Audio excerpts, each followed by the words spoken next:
it's time to go talk about Sun Wukong. This will be a great learning opportunity for me because I have not had a ton of experience with Monkey. What can you tell me? What should we be paying attention to with him? Okay, looking at these starting talents, I actually like all the starting talents here. They're starting talents that encourage different playstyles. Stone Monkey, especially in challenge runs, similar to Sparkling Shield. Once you complete it, each block triggers an attack dealing 100% damage of the block damage back, even if you're not doing challenge runs and things don't have more damage. In your Yang stance, enemies will deal 100% more damage to you. If you're confident in your parries and can get them off, you're going to be returning more damage. Stone Monkey completely obliterates things that hit you multiple times, like Dagger Cultist, Fire Jins, things like that. Can just shred them. An interesting thing, in case you don't know about the block and how it works, is you have a 0.5 second window after you press the block to get the parry off. If an attack is blocked, the block time is reset and you don't have a cooldown on it. You can re-trigger this. The Stone Monkey quest is you have to get 40 parries to successfully get all the armor and complete the quest. If a Dagger Cultist attacks you, you press parry once, you will block that entire chain of attacks, but you only get one stack. You can re-press the button and just time it with her swipes to get 5 stacks. That's really beneficial to know to complete Stone Monkey early, but it's also really beneficial when it comes to Divine Palm. Blocking with defense in less than 0.2 seconds after an activation is triggered will trigger a perfect block, either restoring health in Yin stance or dealing damage in Yang stance. Same thing happens. If a Dagger Cultist attacks you and you time that perfectly, you'll only get Divine Palm on that first parry. But you can get Divine Palm 5 times on their 5-hit combo if you time that parry. And that's where Divine Palm and Stone Monkey becomes insane, similar to what you said about Beowulf and standing still on the first boss with the pulsing spikes. Stone Monkey and Divine Palm together, if you stand right in the middle of the boss, will just completely obliterate it. Really, really good build. I really love that. And there's also 1-inch punch there, which is so easy to trigger to get a parry and then just get an insane attack damage punch. Thirst for Immortality. To complete the quest, you have to have 7 magical objects above rare quality to complete the quest, and then you get 175 vitality at legendary. This is a really good thing to stack with Baylor's Eye. It's probably the safest way to play Wukong because you have all this vitality to make up for the damage you're going to take. You can't heal with healing orbs and stuff. You have to have your own healing in your kit with the Yin stance and find different ways to heal, like Queen of Hearts or something like that. A valid use case, one of the few. And Queen of Hearts is actually pretty good because you get so much vitality, and Queen of Hearts isn't like a flat heal, it's a percentage of health. So the heal there, if you do have a lot of vitality, each heal is going to be pretty good. Supreme Polarity is one of my favorites because switching stance increases the power of the new stance. You get more lifesteal on Yin stance and more damage on Yang stance. It's really good to go into camps starting in your Yin stance, switch to your Yang stance at common, you're going to get 20% more damage. Then you're going to get the strength at 25% more damage. Then you do 100% more damage in that stance. It's a lot of damage every time you enter a camp. That can synergize with so many different talents that he has and what you're going to do. And then lastly, Way of Awakening is one of the most unique ways to play the game, but I love it. After 10 successful defense actions, the next trait activation activates Awaken Stance for 12 seconds. It grants you both Yin and Yang effects without taking any additional damage. That's really nice. So you're going to get the strength and lifesteal. You're going to get the 100% more damage. If you have things that are specific to trait like Fiery Dragon and Frost Tiger, both of these will proc. So you get both of those. If you have something like Resonance, where the special effect expires, all the activated effects of a current stance are restarted, that will trigger Strength and Shield again. That will also trigger Frost Tiger and Fiery Dragon again. If you have Mantra of Balance and you use it in Way of Awakening stance, you apply both Vulnerable and Weaken. If you have Divine Palm and you're in Way of Awakening, you get both the lifesteal and the damage. There's so much going on in that build, and you really want to be in Way of Awakening stance as often as possible, but it's such a satisfying build to actually have work because you have so much going in your benefit when you hit that Way of Awakening stance. I feel like the thing that has always scared me about Monkey is that the burden of execution with the defense is really high, and then your trait is going to mean that you're very vulnerable when you're in your damage stance. This character is going to be incredibly, incredibly punishing until you have a sense for it. That's part of the reason I've always stayed away from it, but it's cool to see a character that has this many status effects going on. One thing that I want to call out, I was doing some math earlier. It looks like strength is not actually applied in addition to things like vulnerable and marked. And so strength is actually another multiplier in its own category. So the Monkey has strength in his kit is a really, really strong addition to help with his scaling. Yeah, and one of the cool things about it is you apply that to all heroes around you. So you can give characters like Aladdin and Beowulf that don't have access to strength in co-op, which is really nice. And then you also apply shield on heroes when you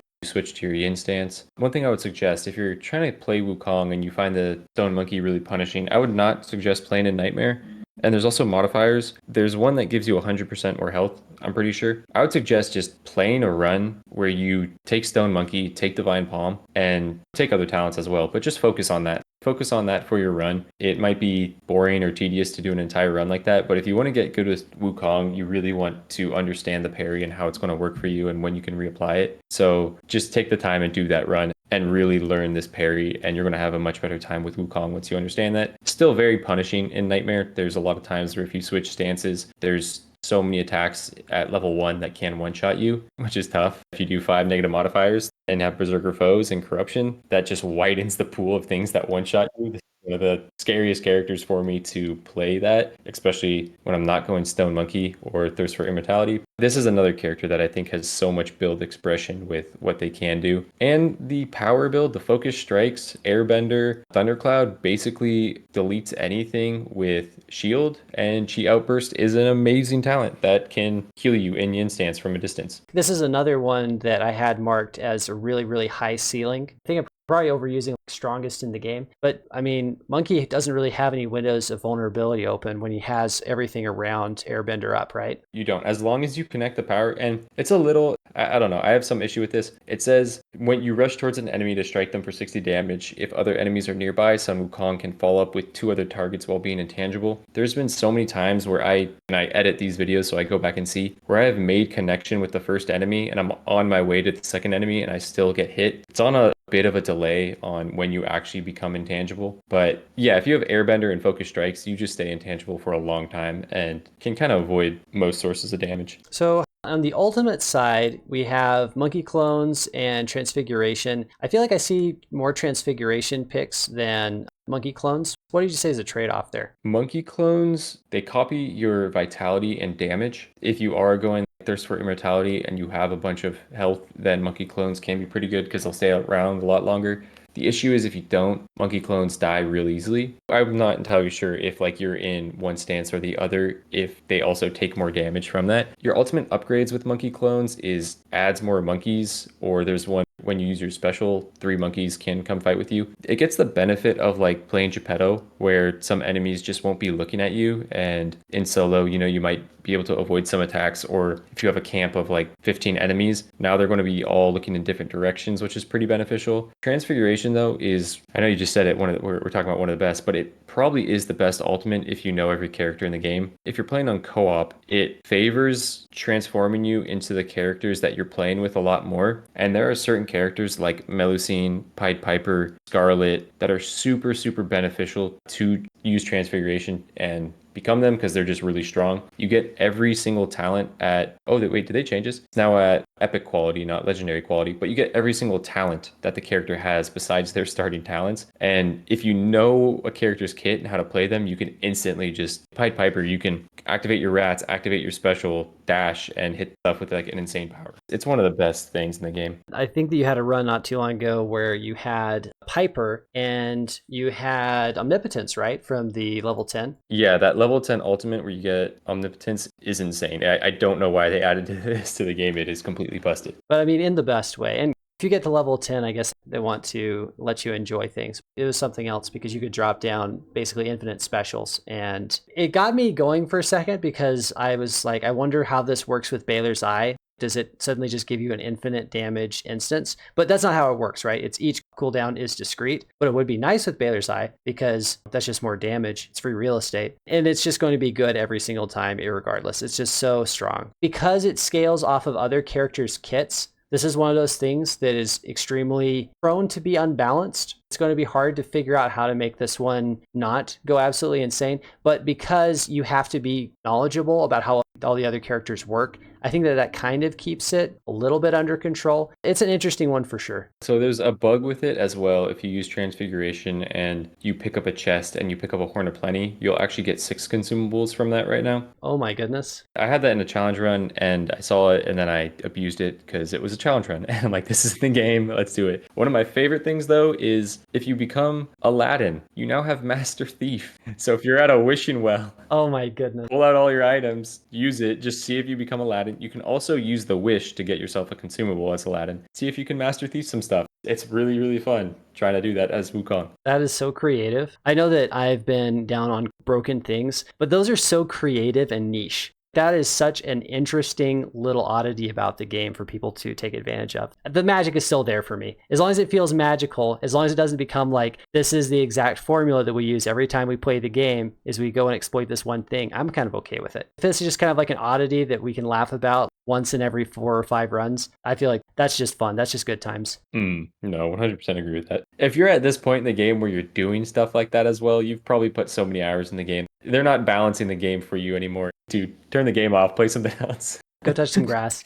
I can't expose how many hours I have. Yeah, I've noticed that. It's funny because some viewers know from back when you didn't conceal that, people would come in and ask and you'd actually say, and then all of a sudden you stop saying, and now every now and then they'll rat you out. They'll be like, oh yeah, he said he had 700 2 months ago. I appreciate them out there constantly throwing you under the bus whenever they see an opportunity. And I try to justify it by saying, hey, I edit a lot of times with this game open. And I do. And there's also a lot of times where I'll be recording something and then I go have dinner with my girlfriend and I just leave the game open. So there's quite a few hours accumulated, but it doesn't really make up for the number that it's at right now. And I think that that's one of the really good things about Ravenswatch is that character design is very, very deep. There's a lot of replayability. Like the basic chapters and stuff are going to be fairly similar. We're wrapping up now. I think that's all the characters, all the high points. It's really good that the game has this degree of depth and creativity and flavor to it. And roguelikes really benefit from looking for diverse builds, having different avenues to express creativity, express your skill, understand and exploit different mechanics. Ravenswatch, because of the complexity of the characters, it creates a lot of challenge from a balance perspective, but also creates a lot of opportunities from an engagement perspective and from a creativity perspective as a gamer. So I really think this game has an insane ceiling. And so whatever we've said in terms of feedback, some of the things we like, some of the things we don't like, at the bottom line, we're here doing this because the game is inherently really interesting, really artful, and well done. It's a masterpiece, and we just love it, and we want people to be able to enjoy it. And I think it's sometimes because it's so intense and mechanical that prevents from getting into it as deeply. And sometimes the descriptions of talents can be a little bit tricky. The studio does their best that they can. They're translating this into a lot of languages, so we understand that. But we love to help people get past that and really enjoy the meat of the game. It's a PvE experience, but with such an incredible degree of replayability. Really good design that allows the game to live on well past, I think, what most roguelikes will for me personally. Yeah, 100% agree. I have not put this many hours into most games in my life. No roguelike has stuff like this for me where I look at the things that are bad, that I'm like, this is terrible, no one should take this. And my mind goes, I want to make a build with it. I want to try to make it work. It's just like a really exciting thing for me, how much they can keep the things that I don't think are even that interesting, still interesting, or like there's ways to build around it. They've done an incredible job at giving really unique play styles and having unique kits that can have all these synergies with each other. Like when Carmilla was announced and we got to see her kit for the first time, I remember just being stoked looking at all the talents and be like, oh, that's going to work with this. That's going to work with this. Just excited for what they have in the future. Absolutely. Well, that'll wrap it up for this one. We'll see you guys in the next one of these that we record. I don't know that we've decided every topic that we'll set, but we'll get them out to you as we go. I hope you enjoy the game and catch you guys later. See ya.